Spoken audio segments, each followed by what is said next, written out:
Hi, everybody, and welcome. Welcome to the Phoenix Oracle podcast. I'm here to do a deep dive into spiritual topics.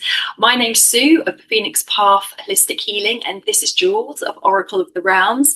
And today we're going to be discussing the topic of what we are unlearning, which is a really, really big topic. And in my mind, we are actually born to learn and then unlearn everything that we have been taught growing up. So no disrespect to parents or anything and society, but there is a lot that in our early formative years we learn, which is actually taking us further and further away from our soul map, our blueprint of what we're here to be and what we're here to do, and takes away our individuality. So it's a really, really, really big and very important and interesting topic to discuss what we're here to unlearn. So in your mind then, Jules, what would you feel that you're here to outgrow? What belief systems have you formed that you think, no, shed, scrap? Okay, so quite a lot actually. Yeah, I definitely teach that. We're conditioned from the moment we're born, like you say, all love and light and all that. But it's a journey, isn't it? And so our original beliefs become makeup of what we're brought into, or certain aspects of different religions and things like that. So for me, I didn't really have much of a spiritual background. However, I was called to the Christ-like consciousness at a very, very early age. But through kind of like conditioning, I cut across a few faiths before I realised I was actually a spiritualist. So I won't go too deep into that because this is a very long story. However, I believed in my kind of like, late teens that perhaps I might have been a Christian because, that's kind of all I really knew. And then kind of fast forward in a few years, I realised I wasn't a Christian because some of the aspects of my spirituality was classed as blasphemy. So when you're hiding your tarot cards in your cupboard and you feel like, oh my God, it's like a sin, it's kind of like, that's where kind of fear kicks in, doesn't it? And kind of like, that's like limited beliefs, isn't it, in some respects? So from a spirituality point of view, I cut across a few faiths before I realized that so like your typical one, God, God is outside of us, so we're taught, and for me, God isn't a man sat in the sky, watching over us. God is within us. That's my personal beliefs. I mean, with all due respect to anybody else's, so there's a lot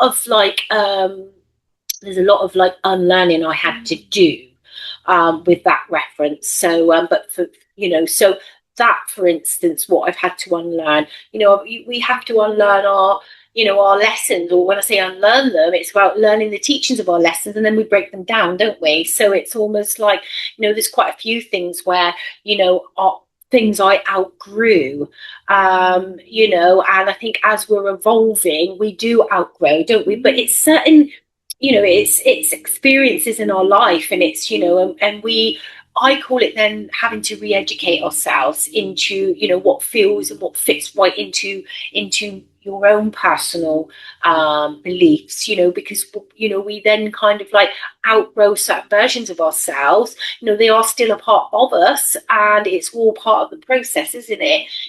So there's many things that I've outgrown. So small with the aspects of kind of like the spirituality side of things, I've outgrown certain beliefs, and then kind of like made it kind of not to fit me, but what I truly feel, what I believe in, and certainly from a spiritual aspect, I believe in the divine collective, whether it's God, Jesus, whoever you believe in, that's the divine collective. So, that's a huge thing that I had to almost like unlearn. Does that make sense? But I think it's just a part of who you are becoming, isn't it, at the end of the day? So there's lots actually on that one, but I'd be here all day. What about you, Sue? I think with outgrowing beliefs, there's something very much around mindsets and how mindsets determine where we're going and who we're becoming. And there's a huge thing about outgrowing. Whose mindset are you living by? Yeah. Whose mindset are you conditioned by? And do you even question it? Where's your benchmark? So for me, outgrowing beliefs and what I've been unlearning is actually the ego and being fascinated by the ego and actually how the ego works. Because a lot of as we do when we're growing up, my belief systems were very much not my belief systems and very much not actually my best self in many ways. And it took a long time to outgrow those belief systems because it meant challenges such as letting people down, not being how people want me to be, coming away from the collective group that I come from, my family, and challenging a different way, a different approach and a different belief, which really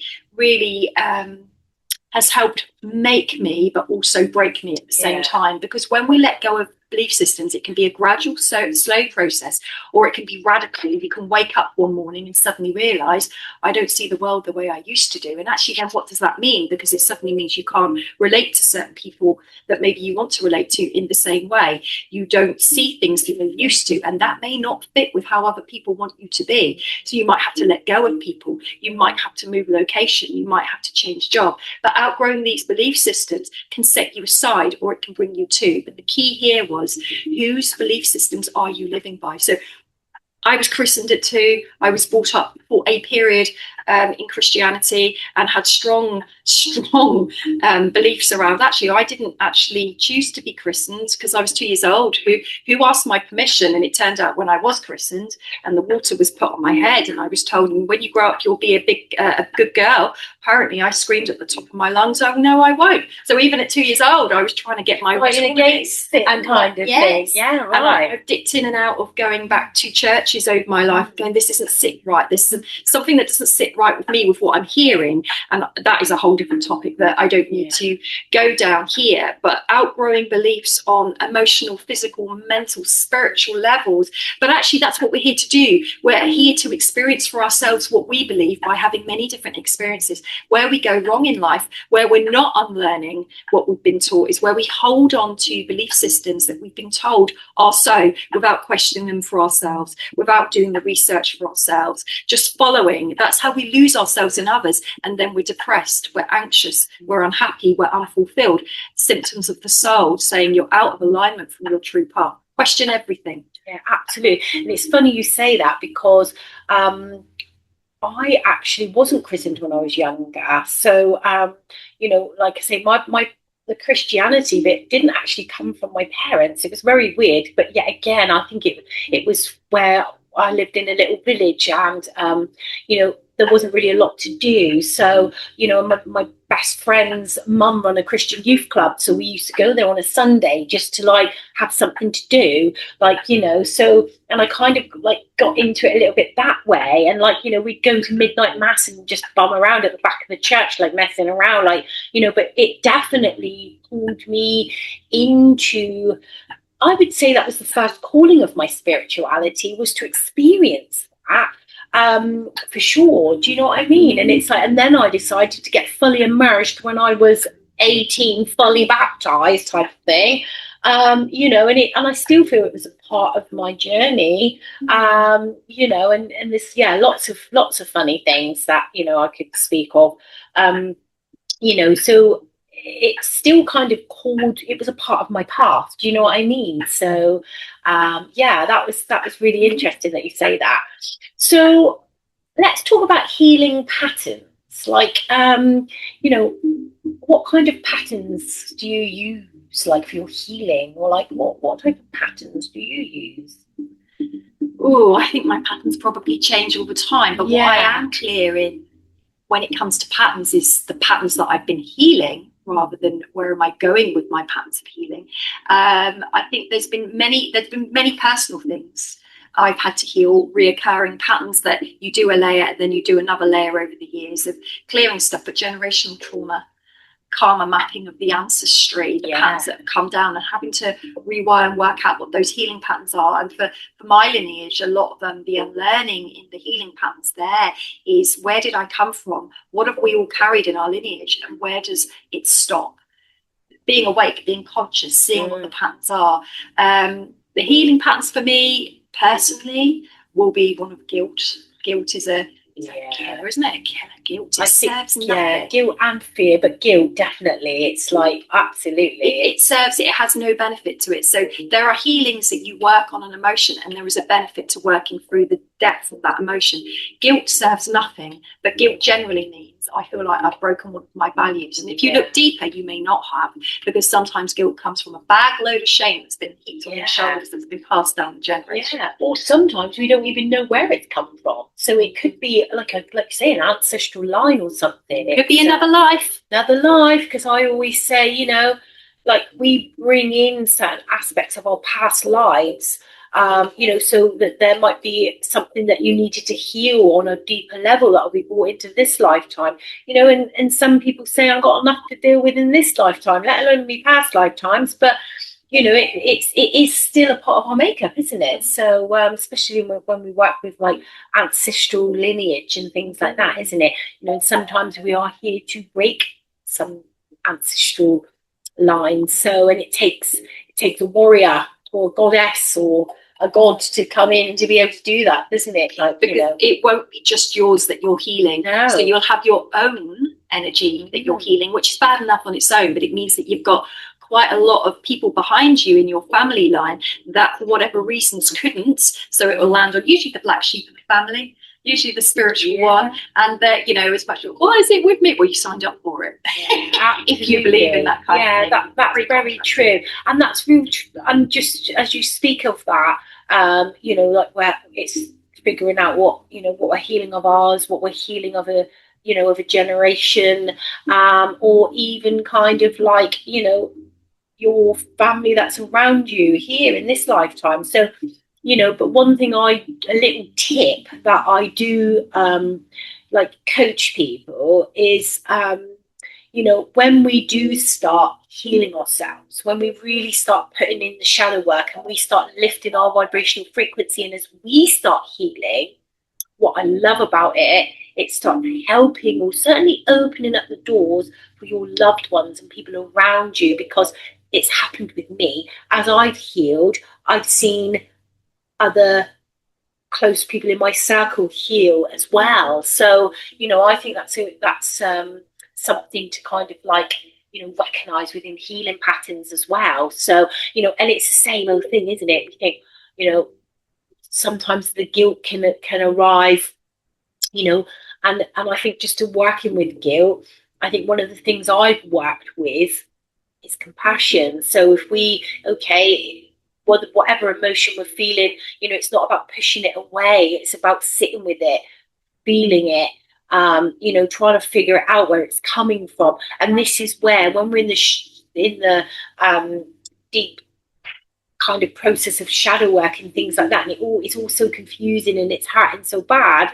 But, you know, when we start coming out, kind of, you know, we start integrating that shadow, like we can start looking at things from a different perspective. So such as, you know, when you're bringing up your kids, and, you know, when you're in your 20s or teens, late teens, whatever, you know, and you're kind of like, you know, you're doing your best you can do. So, you know, this guilt, we can really start to get into the grips of this guilt by, you know, I found personally compassion is a real great kind of opposite of guilt. Self-forgiveness as well. Self-forgiveness, absolutely. Where we're in guilt, it can be toxic guilt. It may not even be genuine guilt, where we've been judged, or we've been condemned, or we've been shamed or blamed, or we're taking too much responsibility for others.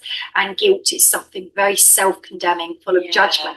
And guilt can serve as a great tool to push you through something and be accountable, work through something, overcome something, break a generational trauma, a pattern, a healing, but it can also be very destructive as well. So guilt is a double-edged sword, it's guilt. And it's I think you're very right as well when you say about when one person heals, those around them will. Strong believer in that. I work with this in therapy all the time. As one person does their healing work on whatever level they're working on, it actually has a vibrational ripple effect on others, either through verbally educating others on certain things, whether it's putting in boundaries, whether it's changing up a way of being, which has a knock-on effect, or whether it's just the vibrational thing that somebody heals and that energy spreads out onto those around them. But one person changing really does on multiple levels change those around them. This is how we all play our part in healing the world. You do you, and that ripple effect, that domino effect on others is magnificent.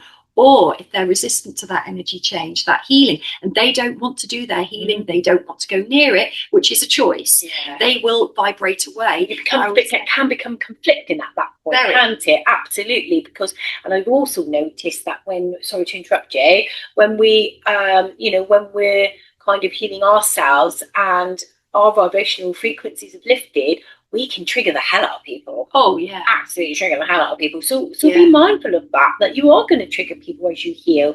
But then that's where, as we link in with our higher self or higher teachings, that's where we do bring in some compassion, perhaps some forgiveness. That's another story. We'll do an episode on forgiveness, I think. So absolutely, and I think that ties in with people pleasing as well, because when we're doing our healing and we find that we are changing, we may not anymore fit the environments and the people we're in, and that can be very, very painful, very confusing. And the thing is, we have a choice, and we have a choice of paths at that fork in the road. We can shut down our healing and go, no, I'm going back to the old norm because I'm scared I might lose somebody. I'm scared they might not love me anymore. I'm scared that this isn't going to work. I'm scared that people are going to see me in a different way. It's very, very vulnerable when we're doing our healing. It brings up many things, but in my mind, don't stop there. What that's bringing up is exactly where your work is. And actually, if you choose you and you keep doing your healing work, people don't come with you. They can't at that time because they're not choosing to heal themselves, or it's too conflicting. So ever notice healers and karmic teachers, which tend to be two of the same thing, will trigger the hell out of people. They don't even need to open their mouth. Their vibration with healing light will bring up the energy in people around them. So if people don't want to look at their shadows, which is what true spiritual work is, if people don't want to go down that path, it will cause conflict.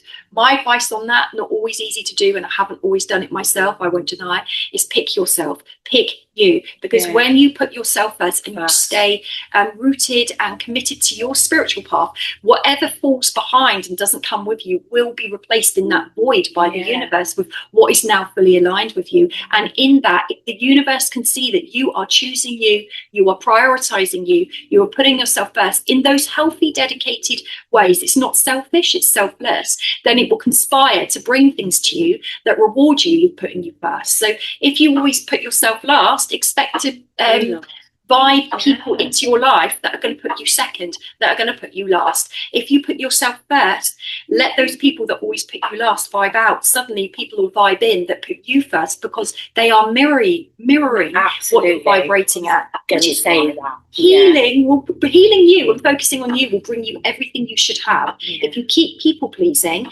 and diluting your healing and who you are and your light to fit in, you're going to get what you've always had. And I think that's so uncomfortable. Go the other way and get out your comfort zone, because it's a new uncomfortable that will be rewarding, not destructive.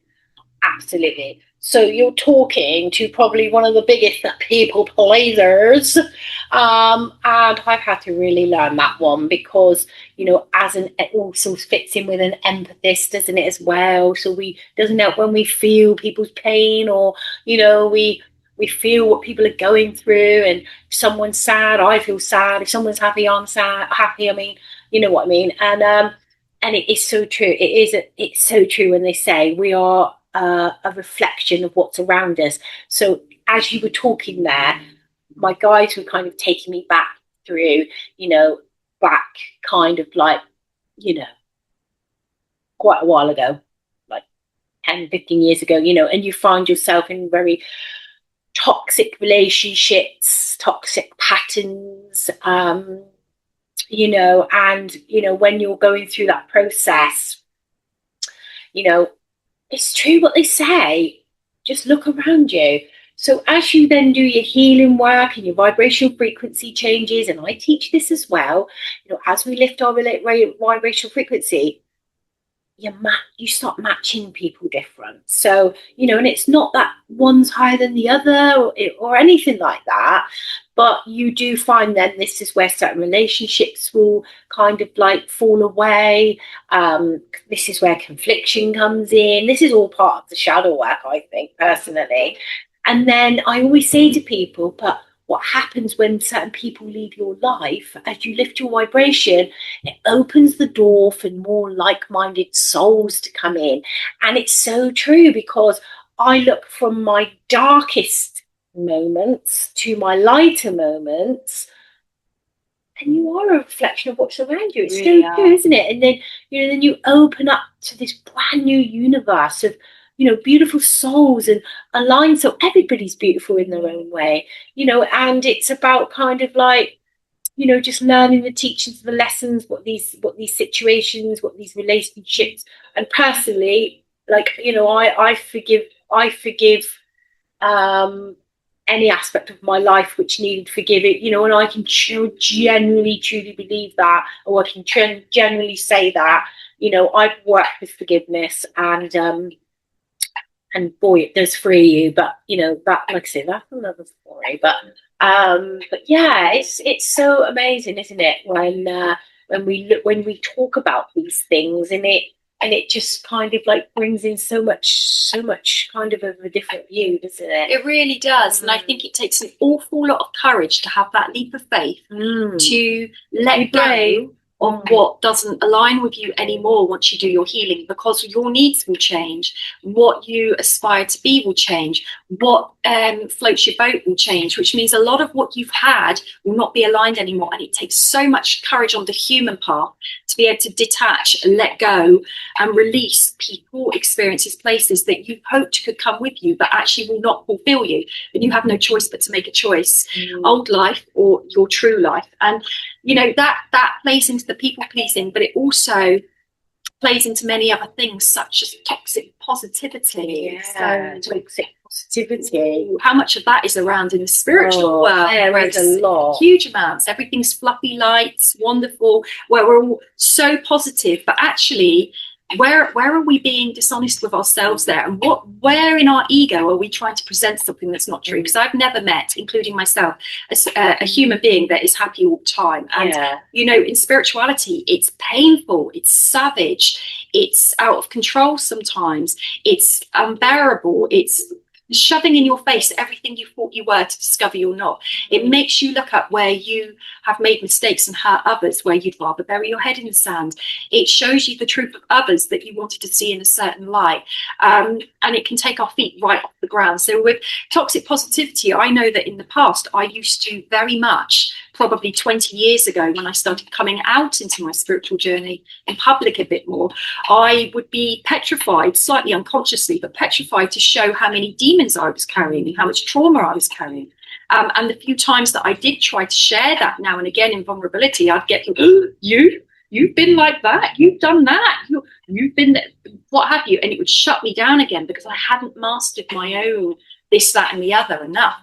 But if we're just all love and light, what about the other part? What about the depth, the deepness, the pain, the depression, the addictions, the shames, the this, the that? I mean, what do you make of toxic positivity? Absolutely. And I mean, I totally agree. Sometimes, like, it depends how you're looking at it, because, but yeah, absolutely. Like it's not all positivity, love and light. And, the thing is, though, this is where, like, a part of my healing journey, it's like I've always worn the smile, like, everything's fine, especially when I was like running my hairdressing business. You're walking in, hi everyone, you could have been having a really traumatic like experience, and like I say, I always felt a bit vulnerable sharing my shadow self. I don't mind talking about certain addictions, certain toxicity and abusive and violent relationships that I was in. I don't want talking about those things. However, it more in a community on a one-to-one. I don't always feel comfortable sitting on a screen, and it's not that I want to kind of like send out the message that my life is great and amazing, because oh my god, things closed doors. Do we really show that true version of ourselves? Like, we do, but to certain people, and but I would always think of things like my children, and like and things like that. So, but toxic possibility, I've gone off on one there, but toxic positivity, like you say, it's like when that's when kind of people are, you're around toxic people, and it's all kind of, it's not authentic. It's, do you know what I mean? It's like there's a lot of, especially in the spirituality world as well, a lot of people whack from their ego. They think they're higher than everybody else. They think that they're better than everyone, and things like that, and that's where spiritual bypassing comes in a little bit, doesn't it? But but thing is, as an energy healer, for me personally, energy never lies. So I read off energy, and I also have learned to not allow toxic positivity that is around me I don't carry it. I might go quiet, or because I'm listening, I'm not overreacting in any way. We've all got sucked into some kind of toxic positivity. We've all been sucked into that at some point, haven't we? But there is a lot of toxic energy out there, isn't it? And I think especially kind of like the way that spirituality is much more shared, more kind of evolved, and there is toxic positivity out there, isn't it? Huge amounts, huge mixed in with the high vibe culture. So yeah, we're aspiring, hopefully, if we're wanting to be our best selves, to become the highest vibe that we can be. But don't think that we'll maintain that. We will dip, we will plateau, because we are having the human experience, and the high vibers can judge vibrations that are not quite as high, but we have all been those lower vibes, and we'll dip in and out. I'll dip into 3D regularly. It's not a happy place for me, I can tell you that, but I will humanize probably every single day and go, oh, that doesn't feel great, come out of your head, Sue. So we will kind of oscillate through the different dimensions of going to a higher vibrations, where we become more aware, we're more conscious, we're living from a deeper level of self, which has a bigger view of every angle that we're taking when we make decisions, when we're looking at things, when we're choosing things. Isn't that a better way to live? Because we've got far more information, far more of our senses are coming online in one hit, rather than just the mind, which is more the 3D. But the 3D also has been a very important place for us to be. We had to all come from there and evolve so that we can bring the world forward, we can bring ourselves forward. But if we're high vibing all the time, we think we're high vibe all the time, I kind of question that. I don't think I want to be high vibe all the time. There's work in there, and sometimes we can be too aware, and it's quite painful. But in the culture we live in, we can really put down vibrations that are lower, when actually we've all got to learn through those. Those are the schools, the vibrations are the schools, and we move in and out depending on what's happening. If we're in crisis, we'll drop down a level, and sometimes that's for the best. But this higher vibe that judges the lower vibe, that is a toxicity. 100%. And I also think that personally, when we when the people that have worked on themselves, and they've and they're on that, I always look at it like perhaps people might be a few spaces ahead of someone, and then it's their job, or my job, say, then to be compassionate with people that are kind of on that lower vibe, or so. But yeah, absolutely, it's at the end of the day, we're all here learning together, and it's and it's not all high vibe, that's for sure. But and it's like anything else, isn't it? It's all about balance, and and if you have evolved a little bit further than somebody else, then you bring those teachers up, don't you? All right then, guys. Well, we will be here talking all day, so we will let you get back to whatever you're doing. So if you've enjoyed today's content, Please like and subscribe and share the channel. We really appreciate you, and have a blessed day. Love and light. See you later.